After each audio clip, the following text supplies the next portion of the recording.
Hi, welcome to the Screwup Exchange. My name is Patrick. Hey, my name is Drasko.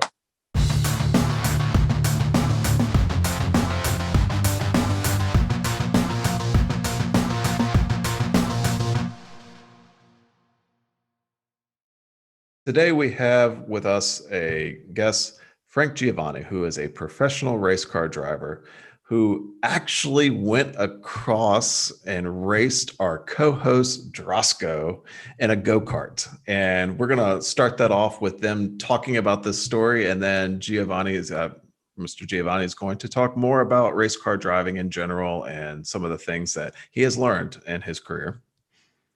Great. Thanks, Patrick. And thank you, Drosco, for having me on today. Happy to be here. So, Drasko, would you like to start off and explain how you met Mr. Giovanni and how he may have won in a go-kart race? Oh yeah, I mean it was. I think it was like maybe 4 years ago. We did a training in North Carolina, and usually after the trainings we are going to have some good activities together with the group. And one of the activities was to go one evening to go-kart driving. And I mean, we knew that Frank was into this stuff, but I didn't know that he was damn good like that. And you can imagine this, like I was driving and he was like taking me over like 2 times. And I was not that bad, maybe of my weight, but I don't know. But man, he was like really, really great driving. Yeah. Yeah, Frank. that was a great experience. After a long day of working and consulting in the Daimler and the truck field, it's great to get out. And I may have or may not have led the team to the go-kart track knowing, okay, I might have everyone covered here tonight. So we actually went to the GoPro complex in just outside of Charlotte, North Carolina, which obviously you guys may or may not know, that is like the headquarters of NASCAR racing, stock car racing. So we were in the correct place to go-kart racing that night. It's really funny that you went to the GoPro. That's the one right outside of Charlotte, right? Yeah, it's not far. It's only maybe 15, 20 minutes right outside of downtown Charlotte. It's one of the best go-kart complexes that I've ever been to, hands down. Oh, seriously?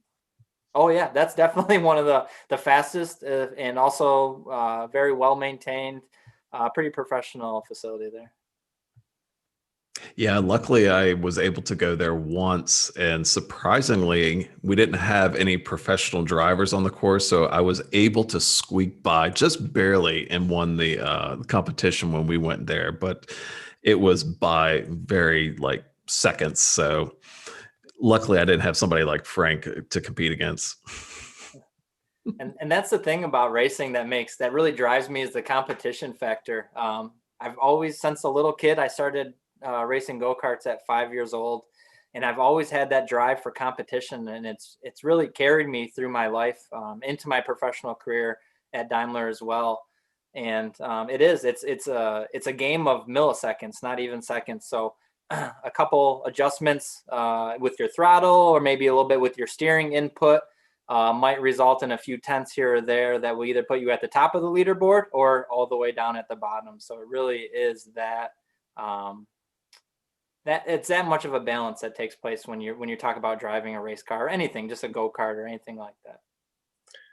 Yeah, it's interesting because I was trying to observe you when every time when you took me over, I was like looking how you are taking the curves, how close you are.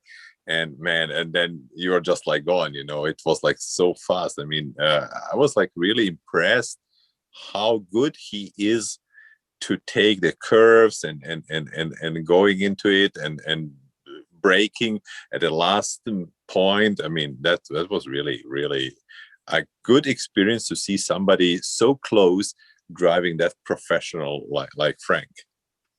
Yeah, a lot of practice. So I've been doing it, like I said, since I was 5 years old. So this upcoming season, I'm going to be racing again in obviously a higher division than go-karts. I race outlaw super late models, which is basically an unlimited rules package. It's very open with rules.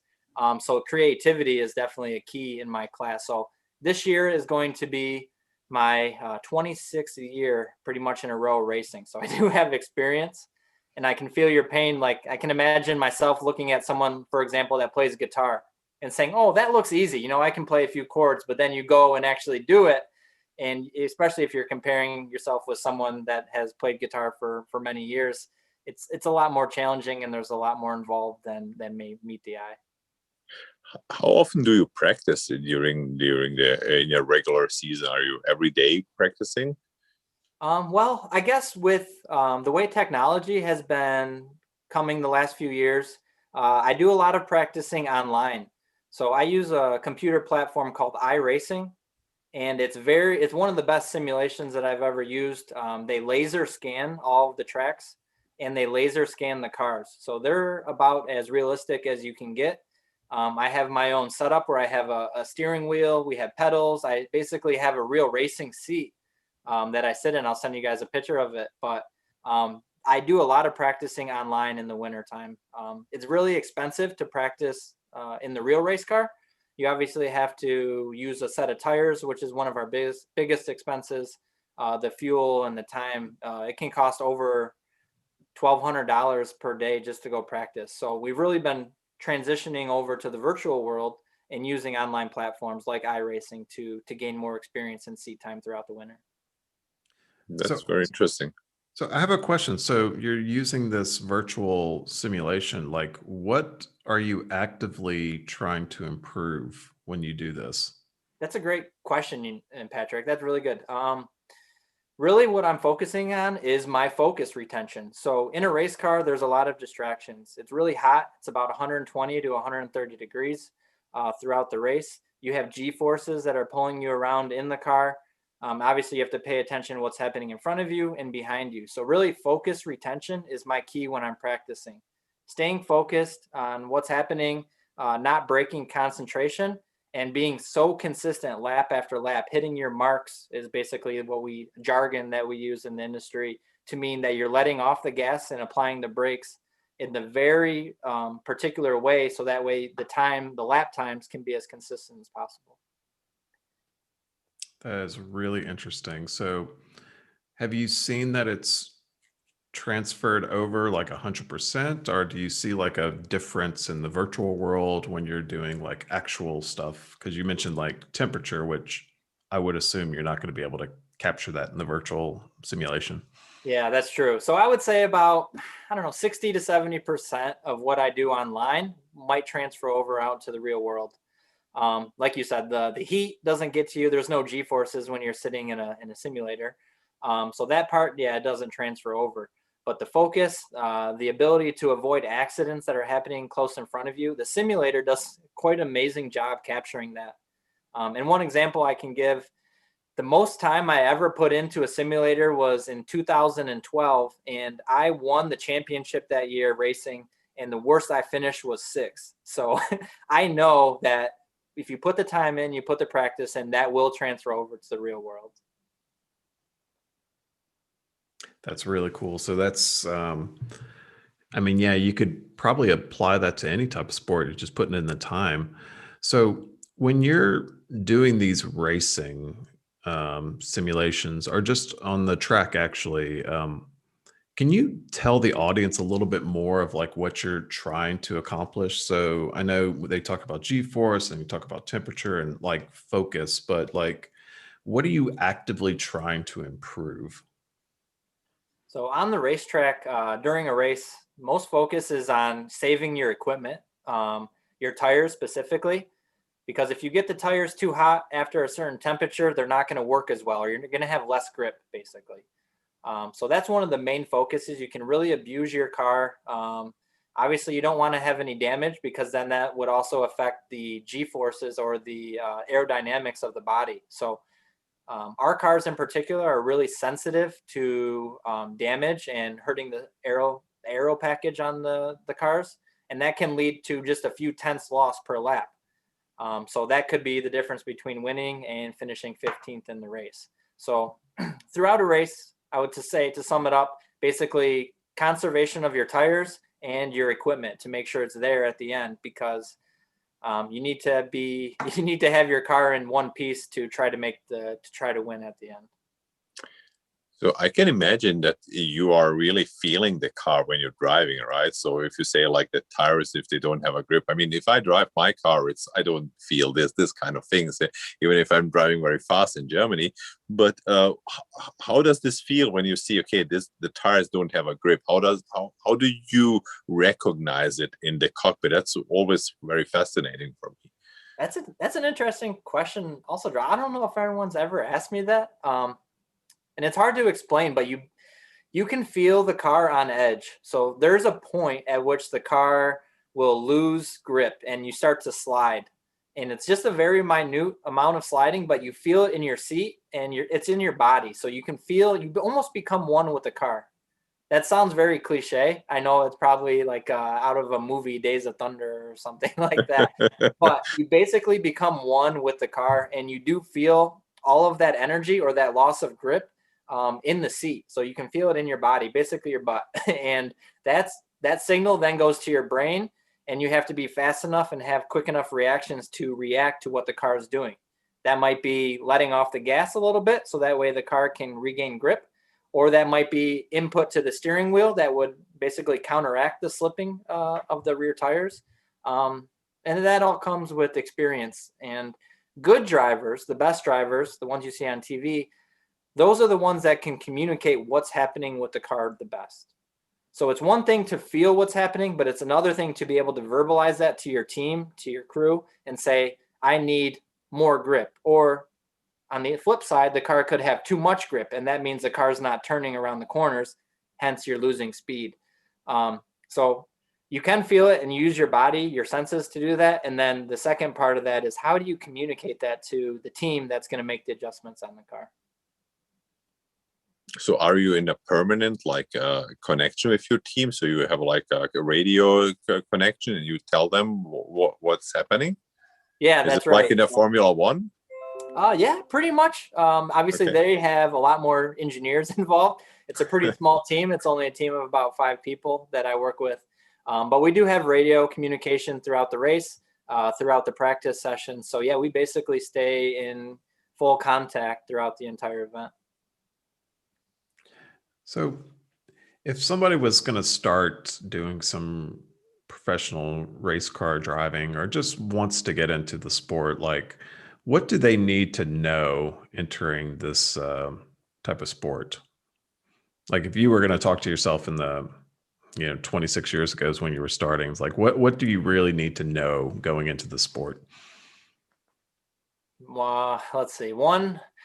One term I like to use is the highest of highs and the lowest of lows. So racing is an expensive sport, costs a lot of money. But what I mean by that term is it'll give you the biggest thrill of your life when you win. But the next week, it could give you the lowest of the lowest feeling you've ever had. Basically, think about wrecking your car into the wall and having nothing left but maybe the steering wheel and maybe the mirror. I've been in that situation before where we had to basically scrap an entire car, and I'll tell you, it really humbles you, and it'll put you in almost a depression state. But then you could come back the next week and win a race, and you'll feel like the king of the world. And that's why I do it. That's why I love it. The emotions that the sport gives you is just something, it's unmatchable. So you mentioned like scrapping a car. Was that one of your biggest, as you would say, screw ups, or is something different? Yeah, it's not the only car. So that one that I was talking about, yes, that was one of my biggest screw ups I've ever had. It was at one of the fastest tracks that we go to. It's in Toledo, Ohio, just south of Detroit. And it was a driver mistake, and overcorrected the car, and we ended up hitting the cement wall at about 120 miles an hour. And that frame was so tweaked, there was no saving it. So it only takes a fraction of a second to get in that position. And once you're in it, the car basically, you're not going to be able to get out of it. So the car takes you for a ride at that point. So maybe I didn't catch it all. Like, can you explain a little bit more of like what you meant by overcorrecting and 120 miles and how you're sitting here today seemingly uninjured? Yeah, really the safety equipment is what's keeping me here. And I feel more comfortable in my car doing 150 miles an hour, the race car, than I do driving down the highway at about, let's say, 60 miles an hour, because the safety equipment, the helmet, the fire suit, the Hans device that saves your neck from snapping and in a high impact G-force impact like that has really come a long way in the last 15, 20 years. And that's really the reason that a lot of drivers are uninjured, especially if you see hard accidents on TV. One that comes to mind is a Formula One crash this year where car lost control, basically went underneath the guardrail at, I want to say, probably 150 miles an hour, and the driver was able to get out unscathed. And that's due to the safety equipment and the advances in safety. One question that comes in my mind when you mention Formula One, is this something as a dream for you to? Would you drive a Formula One, or would you feel skilled enough to drive a Formula One? That's a good question. Most of my experience is circle track. So to get to that level, you need to be really experienced in road course racing. And most of those drivers come through go-karts and they continue down the road racing path. The path that I was in is mostly circle tracks. So I wouldn't feel skilled enough to be in a Formula One car. I mean, that's one of the baddest cars that you can imagine, right? But I would feel comfortable enough to be in the top level of NASCAR without a doubt. I've raced against many of the competitors that are in NASCAR today. I've made it to the ARCA level, which is basically one step below the NASCAR level. And we've just been looking for funding to get to that next step. But that's a major hurdle that you have to come across, is the funding. So to make it to that level, even the lowest NASCAR level, it's about $5 to $10 million a year that you have to front to be able to get a ride there. Wow. So what is the difference between your level where you're driving and the NASCAR? Is it like just, I mean, I understood it's the funding and it's like expensive, but what in terms of like speed or technology in the car? Because I'm not really aware about NASCAR itself, you know? The biggest difference is the track size. So most NASCAR tracks are anywhere between a half mile and something like Daytona is over 2 miles, right? So we don't race on anything that big. One, because the expense is so great. It's very expensive to have equipment that's doing over 200 miles an hour on a track that big. Most of my experience is on tracks anywhere between a quarter mile, which is basically the size of a running track, let's say at a high school, and a half a mile. So all my experience is on a much smaller circuit.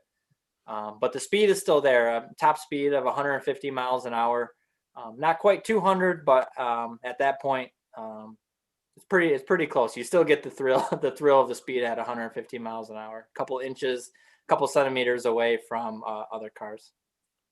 But the car is the same kind of car, or is it a different type of car, different horsepower is different? We actually have more horsepower in our cars than what NASCAR has. The frames are a little bit more custom frames. It's not anything that you would find on a NASCAR track. It's really lightweight. A lot of the NASCAR chassis need to be built to a higher standard because of those extra speeds and the bigger track. So we make our cars as lightweight as possible. That's something that our car builder, Van Dorn Racing Development, they work on, is lightening up the car, getting the weight lower to the ground to obviously lower your center of gravity. Those type of focus, that's the type of focus that our car builders have in the type of race cars that I'm driving now. I mean, now we talked a lot about the cars, but what about your mental conditions and fitness, and how do you need to prepare yourself to sustain this races? I mean, it looks, as you said, very easy to drive a car, but I recognize when I was driving the go-kart, my arms were really hurting after this like what was it, like 20 minutes driving, because the steering wheel, it was like really direct contact to the track, and it's like really hard to drive this go-karts.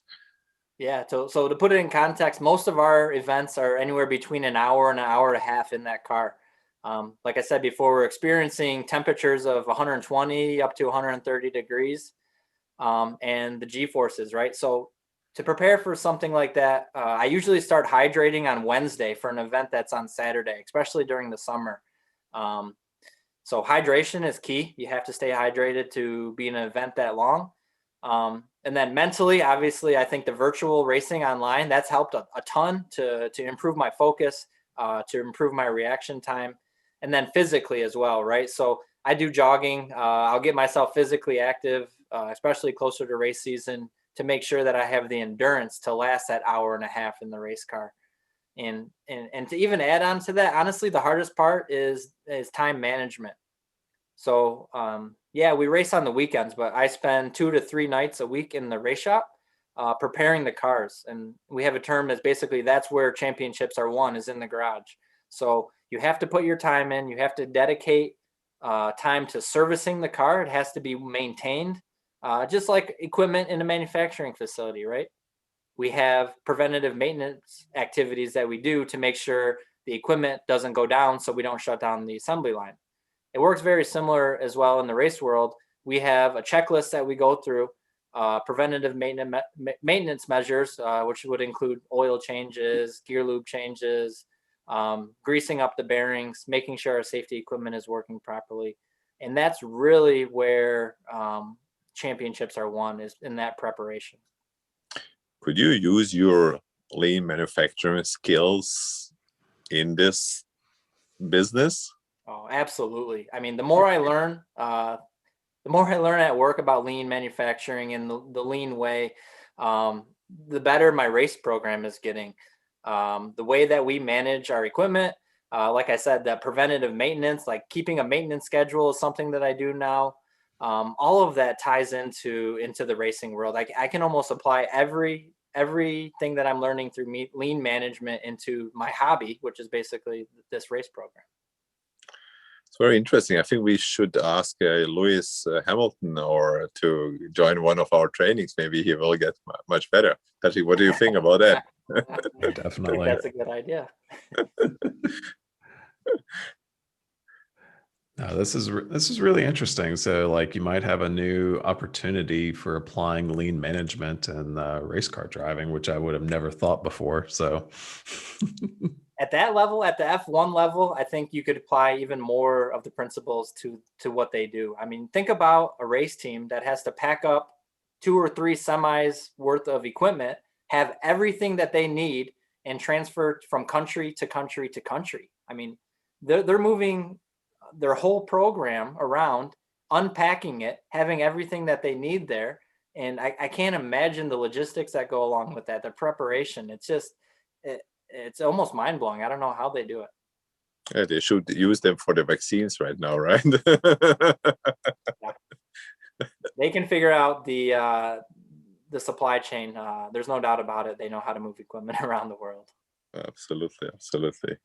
so I had a question. So we've talked a lot about like your past and like what you're currently doing. So what do you see as the future of racing? Like where do you see the big opportunities, or like the big ways for people to improve, or like where do you see the future of race car driving going?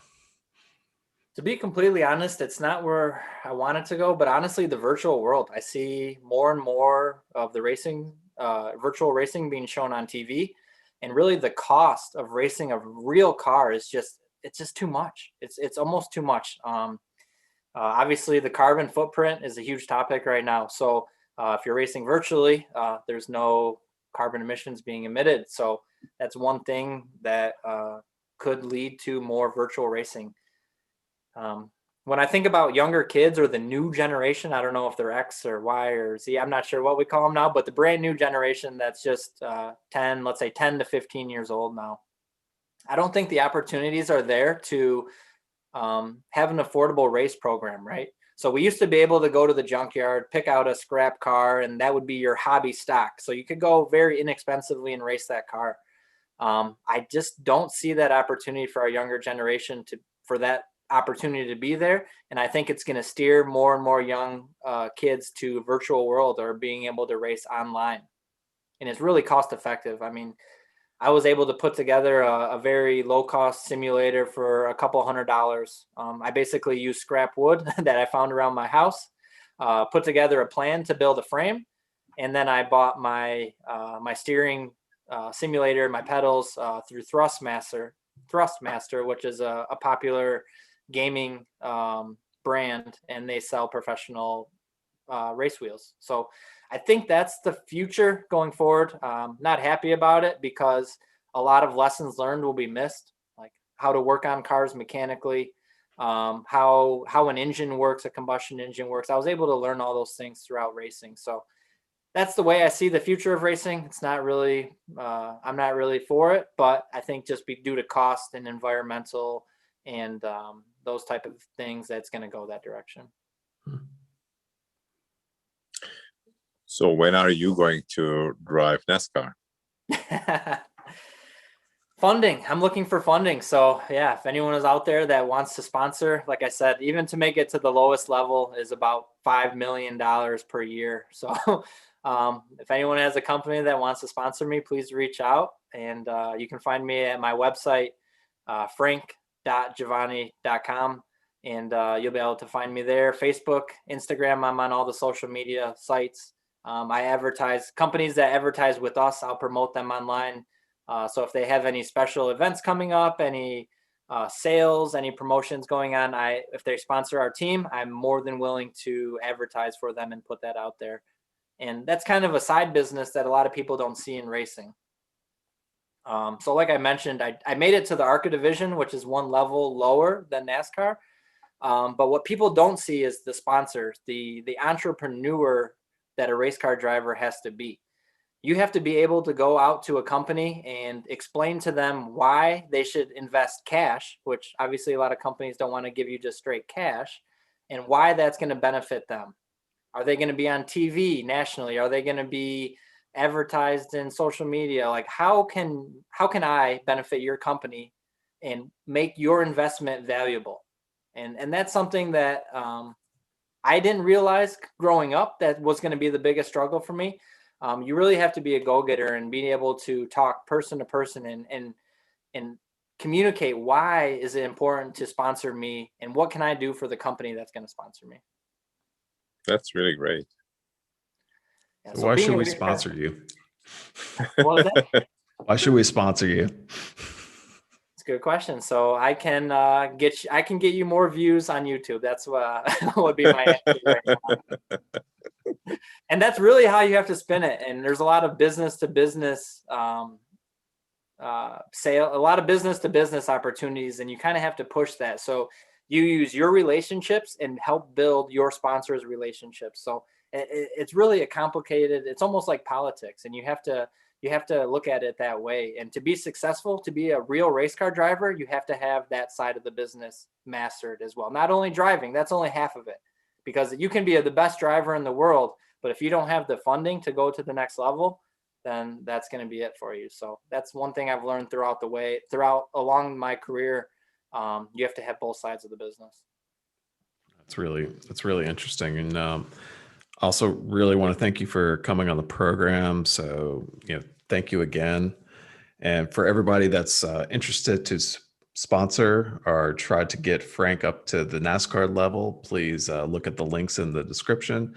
And this was a Screwup Exchange. And thank you again, Frank Jiovani. This was a big pleasure. Thank you. Thanks, Patrick. Thanks, Roscoe, for having me. It was great.